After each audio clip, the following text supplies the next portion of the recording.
the full wrap versus the Montreal bar.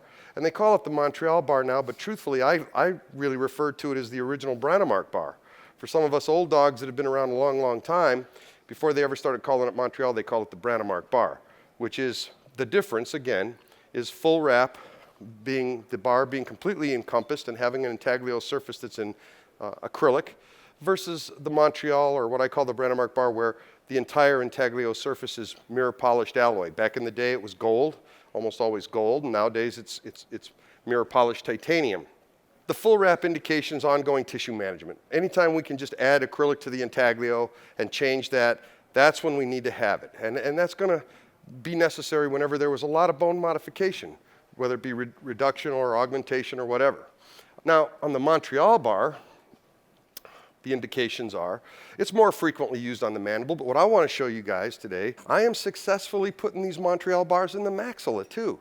If the tissue's stabilized and we've got the vertical dimension, we're successfully doing these Montreal bars.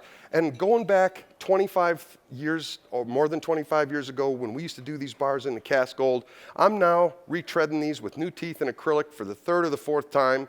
And you see a little bit of residue on the underneath side of the bar when we get them back into the laboratory after they've been in the mouth 10, 12 years. You hit it with a rag wheel and poof, it looks just like it did the day we did it the first time. So there's a lot of positives about these Montreal bars. So here's real quick, the last thing I'm going to show. It's the same case, designed both ways. And I want to draw your attention again to the cross section. You know, you look at the anterior and the way it's wrapped around. And then you look at this and you can just see the difference of the support.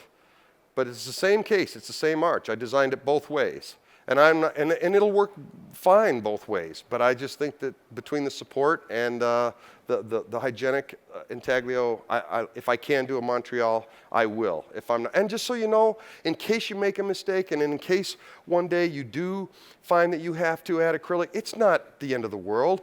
You can take a disc and you can cut new finish lines and remove a little of that titanium. You can use bonding agents and you can reprocess acrylic to the bottom of it. And literally you can turn a Montreal into full wrap. If you have to, you certainly can.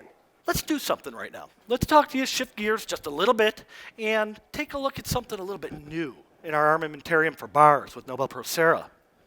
We're introducing now the hybrid bar. And this hybrid bar is actually somewhat different. And you're going to be able to see it as you look at this bar right now. Do you think you could achieve some of those features on this bar right here than what you were looking at on that wraparound bar?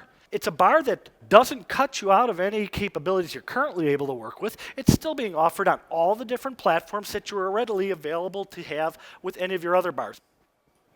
So where do we look at a benefit in this bar? Well, if I had to say so, for laboratories, you're opening up the flexibility of design even more. You get to do what you want to do with this bar. You get the optimal results the way you decide you want this bar to come out between you and your doctors. If you look at a doctor's benefit, though, on the doctor's side, they're better controlling their fixed cost for their edentulous patients. And for the patient, we're designing for life now. That's our motto here, to design for life. So what it means is we're going to provide that patient with a more beautiful restoration, a more reliable restoration, and the best of dental prosthetics can offer to the patient.